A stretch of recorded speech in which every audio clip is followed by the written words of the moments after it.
US President-elect Donald Trump has named Indian-American entrepreneur, venture capitalist and author Shriram Krishnan as his senior White House policy advisor on artificial intelligence. Krishnan, who has previously led product teams at Microsoft, Twitter, Yahoo, Facebook and Snap, will work along with David O. Sachs at the White House. His inclusion in the Trump's team comes at the heels of several other prominent Indian-American faces being featured, whether Usha Vance as the second lady or Kash Patel as the FBI director. Vivek Ramaswamy as co-head of the Department of Government Efficiency, Dr. Jay Bhattacharya as Director of National Institutes of Health, or Harmeet Dhillon as Assistant Attorney General of the Department of Justice. Simultaneously, it is important to note that Trump's team already comprises of China hawks as well. So can we expect India-US ties to soar to new heights?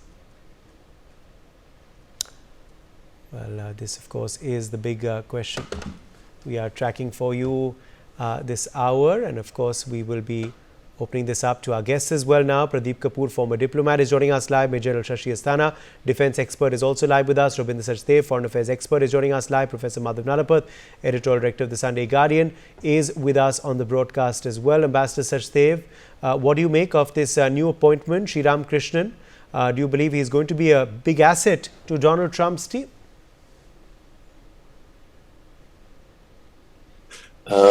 Who is that for? Uday? Yes, Ambassador Kapoor, please go ahead. Okay, thank you, Uday. Yes, of course, he will be a very great asset. What we see across the world today is that the acceptance of the Indian community, the Bharatiyas, is very, very high, in the sense that most of the leaders that we speak to, or the senators or the congressmen in the US, for example, or even prime ministers and presidents in other countries, they mention that the Indian community is like a dream community. They have a lot of social values, they have family values, they work hard, they are very well educated, they are the highest per capita income earning group, they are the highest taxpayers, they contribute very significantly to the economy in terms of job creation, in terms of development, in terms of GDP. And the best part is that they do not indulge in illegal or unlawful activities as many other communities do. And therefore, the population of Indians in jails in the US or any other country that we scan is extremely low, almost in single digits or nil. So it makes Indians very proud.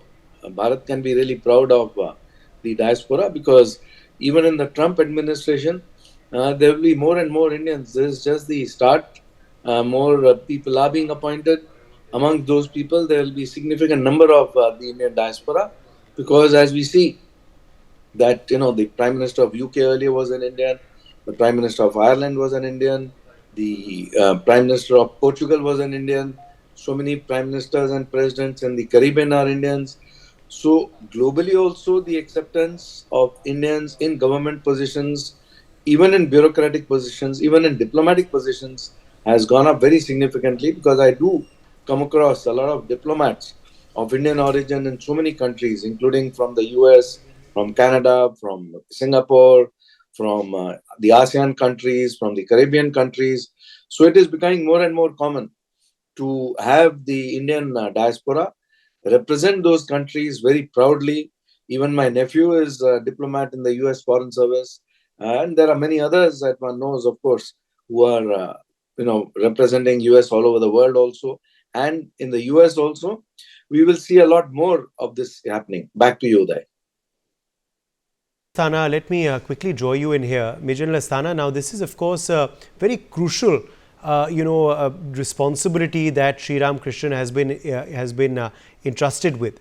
And of course, as far as AI is concerned, as far as tech is concerned, which are the emerging avenues of the world, he is going to be playing a key role in Donald Trump's administration. Certainly, I must say that firstly, his appointment is purely and squarely out of his merit and experience. That is the industry of AI, and whatever he has done, whether it is in Meta or Twitter or all other companies. Secondly, AI is becoming extremely important from many reasons. It has footprints in economics, It is shall I say, growth engine as far as industrialization is concerned. There is hardly any technological appliance today or any military appliance which does not use AI. And therefore, AI is a very strong tool for growth and needs to be controlled and managed. When I say controlled and managed, because AI has all the advantages, but at the same time, it's a dangerous tool. We all know about deep fakes, and we all know about a whole lot of misuses of AI, which are also happening. So, therefore, for any government, managing AI, and that too when you are competing with China, which is also using AI to its best advantage. So, therefore, this is an important portfolio, and he is going to be a very key figure as far as the policies are concerned, because like it or not, most of the policies in future are going to be formulated accordingly. Also, when we look at President Donald Trump's 2.0 or say, cabinet of 2.0, we also look at how this cabinet is evolving to say that his priorities are, when he said America first and make America great again, and it smells of a lot of protectionism. It also smells of a fair amount of, shall I say, internal reforms, because in US election, the domestic issues dominated most of the elections, and therefore the uh, domestic, I think, challenges will have to be taken up front. And for that, I think he is gearing up a team, and that is why you named a number of them who are into crucial ministries, and those are all related to the domestic strengthening of the system, of the US system. So I think a lot is being done, and as Ambassador Kapoor rightly mentioned, Indians outshine almost everywhere. Indian diaspora is outshining everywhere, whether it is UK or US or any other country, in terms of the hard work as well as in terms of per capita income and discipline too. In fact, one of the slides I saw recently in Moscow, one professor was trying to indicate as to why India is likely to grow faster. And one of the things which I never realized was that the number of working hours of an Indian are more than anybody else. And Indian is used to it that without making complaints, he can work much more than anybody else. Now, this is a fact which perhaps others are recognizing by seeing our diaspora. So, I think there is a lot which talks about the Indian work culture, and apparently, with the tough conditions, because of the tough, stiff competition in India, people do work hard. And I think that is showing signs everywhere. So, I think it's a good sign, good for India, good for Indians, and I think morale booster for many people of diaspora. Also, I think the Indian community is being recognized everywhere in all other countries. So I think it's a very good sign. Uday. Okay, Rabinder says they've come in here. Rabinder, what do you make of this new appointment to Donald Trump's team? The background of Shriram Krishnan, what we know about him that you can share with us and our viewers, and also how this is going to add to a hopefully robust Trump administration. Thank you so much, sir. I mean, a couple of things. Definitely, yes, it speaks to the accomplishments, as both my earlier esteemed speakers, General Asthana and Ambassador Kapoor, have said, right? The achievements and performance of the Indian American community, broadly speaking. However, any president, when he appoints only those who support him and his party, right? None of the presidents, when they appoint, because these are political appointees, so they want someone who's completely aligned to their ideology. That is one. And secondly, very often it is that these appointments are, come the way of those who have also played an active role in either fundraising or mobilizing political support for the candidate. Okay, that's the big picture, matrix all presidents adopt. Now, overall, any new president has the ability to appoint around 4,000 positions in the US federal government. Of these 4,000 positions, about 1,200 need to be confirmed by the Senate. The positions that we are talking right now about the Indian American, candidates like, Krishnan, Harmeet Dhillon, Kash Patel and all, these are the high profile ones which do need a Senate confirmation typically, right? And that's why they make news. In the Biden administration, and as also I think Ambassador Kapoor mentioned, these numbers will grow. In the Biden administration, by the end of its term now coming, there are about less than or 170 or 180 Indian origin officials whom Biden had appointed, of which the well-known ones were, let's say, some 5, 6, 7, 8 names or 10 names, but a lot more are there. Similarly, in the Trump administration, yes, we are currently hearing these few names, 5, 6, 7 maybe. There will be with time more and more, candidates who will be appointed to these positions. Now, that said, coming to this particular choice for Krishnan at AI, one thing is becoming clear. A lot of Trump's administration is stacked up by people who are favored by Trump, especially in some specific areas. The AI, the boss of Shriram, or the guy heading that is Jitpin Sachs, I think, whatever his first name. He has also worked with Trump, right? So what we will be seeing, at least in some portfolios, will be people who work with Musk, and especially in AI. See, Krishnan is appointed to the Office of Science and Technology Advisor to the White House. On the other hand, we have DOGE, the Department of Government Efficiency, and we can be rest assured that they will be using a lot of AI, okay, in their transformation of the government. So therefore, the role that Krishnan will play will very much dovetail or will integrate with what the recommendations of the DOGE will be, or both of them actually advisories. So there'll be a synergy and working together. And Krishnan has worked earlier with Musk and with other people who have worked with Musk. So there will be a kind of harmonious, I think, hopefully harmonious relationship between these folks. And therefore, probably the idea is that, this team which Trump is putting together, especially I'm talking about the AI, crypto, and the DOGE folks, will work efficiently and will deliver the goods. However, honestly, talking specifically of DOGE, the Department of Government Efficiency, one does not know. The jury is completely out as to how much, and there's another Indian American there, Ramaswamy, with Musk. So how much will they be able to achieve their target?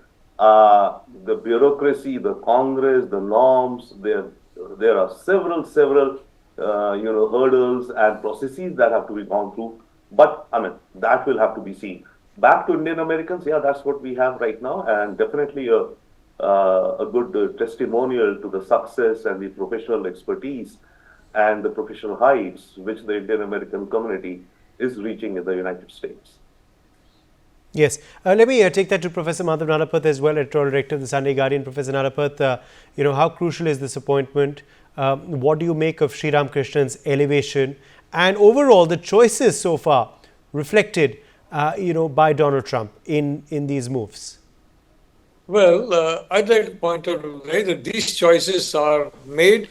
He's choosing. We heard about in John F. Kennedy's time, in which he chose the best and the brightest of Americans to form his inner councils. And Trump is obviously choosing the best and the brightest of Americans to form his inner councils. And secondly, as has correctly been mentioned earlier, he's choosing those who have been proven to be loyal. For example, Krishnan. He has been loyal to Trump for quite a long time. And in 2022, he was appointed to a very important post, and that is looking after Trump's online presence, a very crucial post for a politician like Donald Trump. So obviously, there's a strong relationship of trust there. And the same goes for all the other major picks that he has chosen. So I think this is a pick chosen entirely on merit. And Trump has shown that he's not bound by fetters of religion or language or caste or ethnicity. He is choosing the best and the brightest of his followers, those who believe in him, those who believe in his mission of transformation. And from that point of view, this is an ideal individual.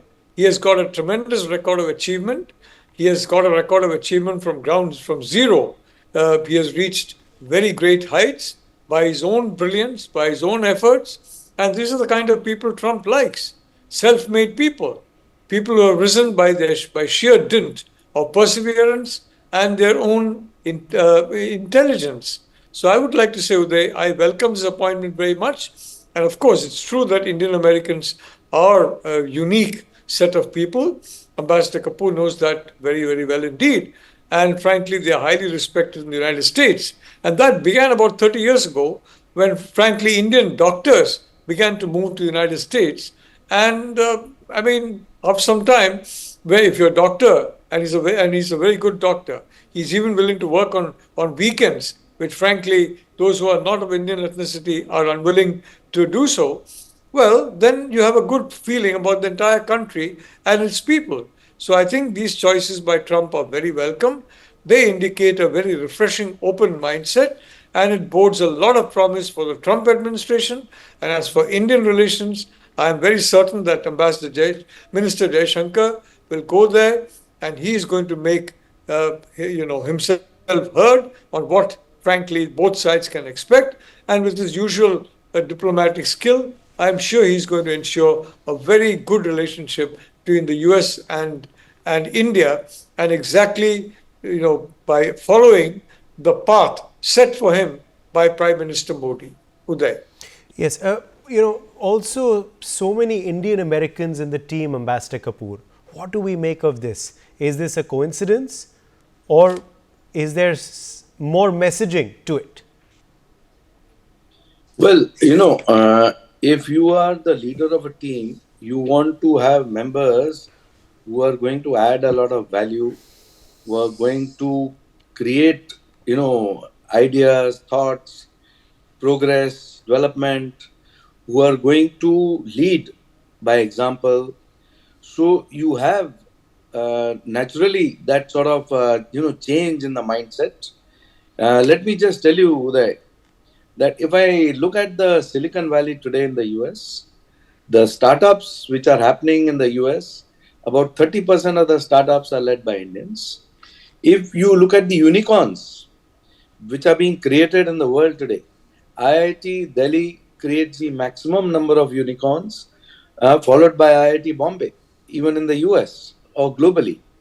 If you look at the House resolutions which have been passed, in honoring any sort of universities or communities, the only university which has been so recognized and it has been codified in the US House, resolution number 227 of 2005, where it recognizes the contribution made by the IITians and the Indian diaspora to the economy in the US, to job creation, to employment. So that is the sort of recognition which exists globally and in India and US now. So the engineers and the doctors and the other professionals, including in the field of law, I see that a large number of Indians are practicing now, which is again a new trend.